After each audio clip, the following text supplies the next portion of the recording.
آج کی اس نشست میں ہم بات کریں گے بیعت کی خطرناکی کے بارے میں۔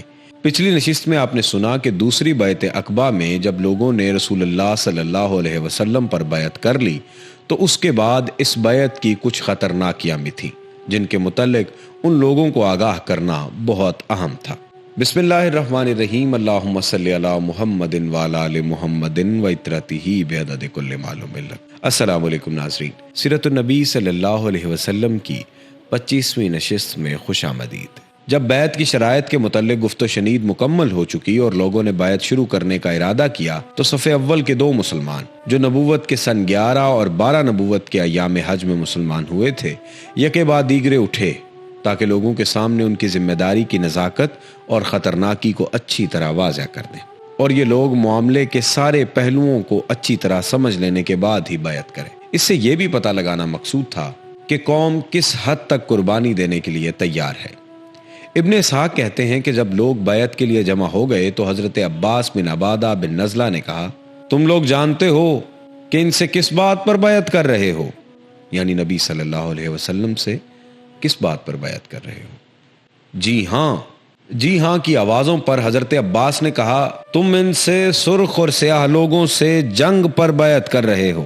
اگر تمہارا یہ خیال ہو کہ جب تمہارے اموال کا صفایا کر دیا جائے گا اور تمہارے اشراف قتل کر دیے جائیں گے تو تم ان کا ساتھ چھوڑ دو گے تو ابھی سے چھوڑ دو، کیونکہ اگر تم نے انہیں لے جانے کے بعد چھوڑ دیا تو یہ دنیا اور آخرت کی رسوائی ہوگی۔ اور اگر تمہارا یہ خیال ہے کہ تم مال کی تباہی اور اشراف کے قتل کے باوجود عہد نبھاؤ گے جس کی طرف تم نے انہیں بلایا ہے، تو پھر بے شک تم انہیں لے لو، کیونکہ یہ خدا کی قسم دنیا اور آخرت کی بھلائی ہے۔ اس پر سب نے بیک آواز کہا، ہم مال کی تباہی اور اشراف کے قتل کا خطرہ مول لے کر انہیں قبول کرتے ہیں۔ ہاں اے اللہ کے رسول صلی اللہ علیہ وسلم، ہم نے یہ عہد پورا کیا تو ہمیں اس کے عوض کیا ملے گا؟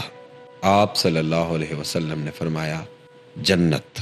لوگوں نے عرض کیا، اپنا ہاتھ پھیلائیے۔ آپ نے ہاتھ پھیلایا اور لوگوں نے بیعت کر لی۔ حضرت جابر رضی اللہ تعالیٰ عنہ کا بیان ہے کہ اس وقت ہم بیعت کرنے اٹھے تو حضرت اسد بن زرارہ نے جو 70 آدمیوں میں سے سب سے کم عمر تھے آپ کا ہاتھ پکڑ لیا اور بولے، اہل یثرب ذرا ٹھہر جاؤ، ہم آپ کی خدمت میں اونٹوں کے کلیجے مار کر، یعنی لمبا چوڑا سفر کر کے، اس یقین کے ساتھ حاضر ہوئے ہیں کہ آپ اللہ کے رسول ہیں۔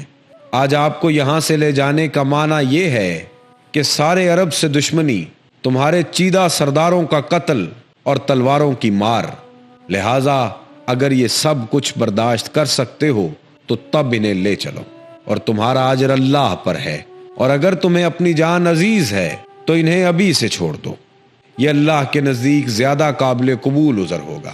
بیعت کی دفعات پہلے سے ہی طے ہو چکی تھی، ایک بار نزاکت کی وضاحت بھی ہو چکی تھی، اب یہ تاکید مزید ہوئی تو لوگوں نے بیک آواز کہا، اسد بن زرارہ اپنا ہاتھ ہٹاؤ، خدا کی قسم ہم اس بیعت کو نہ چھوڑ سکتے ہیں اور نہ توڑ سکتے ہیں۔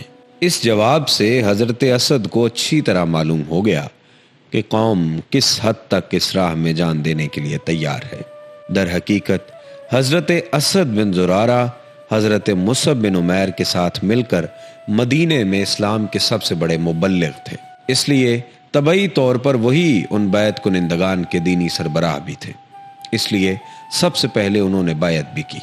چنانچہ ابن اسحاق کی روایت ہے کہ بنو النجار کہتے ہیں کہ ابو امامہ اسد بن زرارہ سب سے پہلے آدمی ہیں جنہوں نے آپ سے ہاتھ ملایا، اور اس کے بعد بیعت عامہ ہوئی۔ حضرت جابر کا بیان ہے کہ ہم لوگ ایک ایک آدمی کر کے اٹھے اور آپ نے ہم سے بیعت لی اور اس کے عوض جنت کی بشارت دی۔ باقی رہی عورتیں، 2 عورتیں جو اس موقع پر حاضر تھیں تو ان کی بیعت صرف زبانی ہوئی۔ رسول اللہ صلی اللہ علیہ وسلم نے کبھی کسی اجنبی عورت سے مصافحہ نہیں کیا۔ بیعت مکمل ہو چکی تو رسول اللہ صلی اللہ علیہ وسلم نے تجویز رکھی کہ 12 سربراہ منتخب کر لیے جائیں جو اپنی اپنی قوم کے نقیب ہوں گے، اور اس بیعت کی دفعات پر عمل درآمد کے لیے اپنی قوم سے وہی ذمہ دار اور مکلف ہوں گے۔ آپ کا ارشاد تھا کہ آپ لوگ اپنے اندر سے 12 نقیب پیش کیجئے تاکہ وہی لوگ اپنی اپنی قوم کے معاملات کے ذمہ دار ہوں۔ آپ کے اس ارشاد پر فوراً ہی نقیبوں کا انتخاب عمل میں آ گیا۔ تو خزرج سے منتخب کیے گئے 3 اوس سے یہ نام ہیں: اسد بن زرارہ بن عدس، عبداللہ بن رواحہ، برہ بن معرور، عبادہ بن صامت بن قیس، سعد بن ربیع بن عمرو، رافع بن مالک بن اجلان، عبداللہ بن عمرو بن حرام، سعد بن عبادہ بن دلیم، منذر بن عمرو بن حنیس۔ اسی طرح اوس کے نقبہ تھے: اسید بن حزیر، سعد بن خیشمہ بن حارث، رفاع بن عبد المنذر بن زبیر۔ جب ان نقبہ کا انتخاب ہو چکا تو ان سے سردار اور ذمہ دار ہونے کی حیثیت سے رسول اللہ صلی اللہ علیہ وسلم نے ایک عہد لیا۔ آپ نے فرمایا: آپ لوگ اپنی قوم کے جملہ معاملات کے کفیل ہیں، جیسے حواری حضرت عیسیٰ علیہ السلام کی جانب سے کفیل ہوئے تھے، اور میں اپنی قوم یعنی مسلمانوں کا کفیل ہوں۔ ان سب نے کہا: جی ہاں۔ معاہدہ مکمل ہو چکا اور اب لوگ بکھرنے ہی والے تھے کہ ایک شیطان کو اس کا پتہ لگ گیا۔ چونکہ یہ انکشاف بالکل ہی آخری لمحات میں ہوا تھا اور اتنا موقع نہ تھا کہ یہ خبر چپکے سے قریش کو پہنچا دی جائے اور وہ اچانک اس اجتماع کے شرکاء پر ٹوٹ پڑے اور انہیں گھاٹی ہی میں جا لیں، اس لیے اس شیطان نے جھٹ ایک اونچی جگہ پر کھڑے ہو کر نہایت بلند آواز سے، جو شاید ہی کبھی سنی گئی ہو، یہ پکار لگائی: خیمے والو، محمد کو دیکھو، اس وقت بد دین اس کے ساتھ ہیں اور تم سے لڑنے کے لیے جمع ہیں۔ نعوذ باللہ۔ رسول اللہ صلی اللہ علیہ وسلم نے فرمایا: یہ اس گھاٹی کا شیطان ہے۔ او اللہ کے دشمن، سن، اب میں تیرے لیے جلد ہی فارغ ہو رہا ہوں۔ اس کے بعد آپ نے لوگوں سے فرمایا کہ وہ اپنے ڈیروں پر چلے جائیں۔ اس شیطان کی آواز سن کر حضرت عباس بن عبادہ بن نزلہ نے فرمایا: اس ذات کی قسم جس نے آپ کو حق کے ساتھ معبوس فرمایا، آپ چاہیں تو ہم کل اہل منع پر اپنی تلواروں کے ساتھ ٹوٹ پڑیں۔ آپ نے فرمایا: ہمیں اس کا حکم نہیں دیا گیا ہے، بس آپ لوگ اپنے ڈیروں پر چلے جائیں۔ اس کے بعد لوگ واپس جا کر سو گئے، یہاں تک کہ صبح ہو گئی۔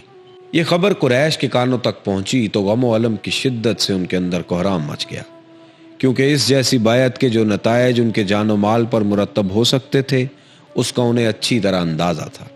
چنانچہ صبح ہوتے ہی ان کے رؤسا اور اکابرین کے ایک بھاری بھرکم وفد نے اس معاہدے کے خلاف سخت احتجاج کے لیے اہل یثرب کے خیموں کا رخ کیا اور یوں عرض پرداز ہوئے: خزرج کے لوگوں، ہمیں معلوم ہوا ہے کہ آپ لوگ ہمارے اس صاحب کو ہمارے درمیان سے نکال لے جانے کے لیے آئے ہیں اور ہم سے جنگ کرنے کے لیے اس کے ہاتھ پر بیعت کر رہے ہیں، حالانکہ کوئی عرب قبیلہ ایسا نہیں جس سے جنگ کرنا ہمارے لیے اتنا زیادہ ناگوار ہو جتنا آپ حضرات سے ہے۔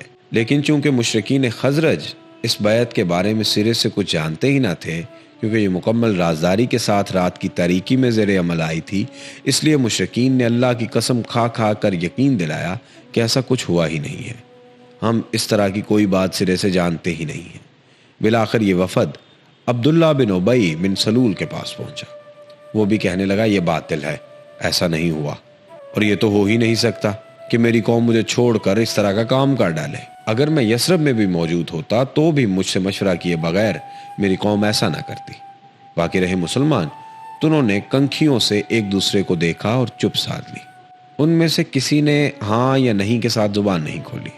آخر رؤسائے قریش کا رجحان یہ رہا کہ مشرکین کی بات سچ ہے، اس لیے وہ نامراد واپس چلے گئے۔ رؤسائے مکہ تقریباً اس یقین کے ساتھ پلٹے تھے کہ یہ خبر غلط ہے، لیکن اس کی قرید میں وہ برابر لگے رہے۔ بالآخر انہیں یقینی طور پر معلوم ہو گیا کہ یہ خبر صحیح ہے اور بیعت ہو چکی ہے۔ لیکن یہ پتہ اس وقت چلا جب حجاج اپنے اپنے وطن روانہ ہو چکے تھے، اس لیے ان کے سواروں نے تیز رفتاری سے اہل یثرب کا پیچھا کیا، لیکن موقع نکل چکا تھا۔ البتہ انہوں نے سعد بن عبادہ اور منذر بن عمرو کو دیکھ لیا اور انہیں جا پکڑا، لیکن منذر زیادہ تیز رفتار ثابت ہوئے اور نکل بھاگے۔ البتہ سعد بن عبادہ پکڑ لیے گئے اور ان کا ہاتھ گردن کے پیچھے انہی کے کجاوے کی رسی سے باندھ دیا گیا۔ پھر انہیں مارتے پیٹتے اور بال نوچتے ہوئے مکہ لے جایا گیا، لیکن وہاں مطعم بن عدی اور حارث بن حرب بن امیہ نے آ کر چھڑا دیا، کیونکہ ان دونوں کے جو قافلے مدینے سے گزرتے تھے وہ حضرت سعد ہی کی پناہ میں گزرتے تھے۔ ادھر انصار ان کی گرفتاری کے بعد باہم مشورہ کرتے تھے کہ کیوں نہ دھاوا بول دیا جائے، مگر اتنے میں وہ دکھائی پڑ گئے۔ اس کے بعد تمام لوگ بخیریت مدینہ پہنچ گئے۔ یہی عقبہ کی دوسری بیعت ہے جسے بیعت کبریٰ کہا جاتا ہے۔ یہ بیعت کی ایک ایسی فضا زیر عمل آئی جس پر محبت و وفاداری، منتشر اہل ایمان کے درمیان تعاون و تناصر، باہمی اعتماد اور جاں سپاری اور شجاعت کے جذبات چھائے ہوئے تھے۔ چنانچہ یثربی اہل ایمان کے دل اپنے کمزور مکی بھائیوں کی شفقت سے لبریز تھے۔ ان کے اندر بھائیوں کی حمایت کا جوش تھا، ان پر ظلم کرنے والوں کے خلاف غم و غصہ تھا۔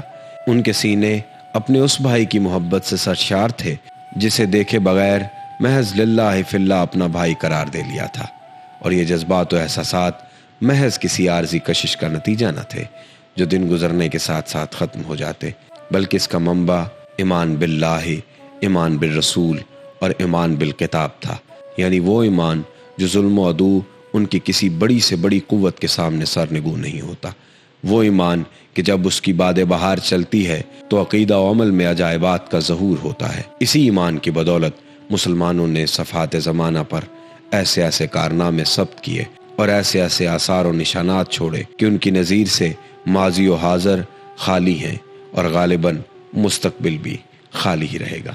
ناظرین، آج کی اس نشست سے فی الحال اتنا ہی۔ اپنے میزبان سید ابرار ابوالحسن کو اجازت دیجیے۔ اللہ حافظ و ناصر۔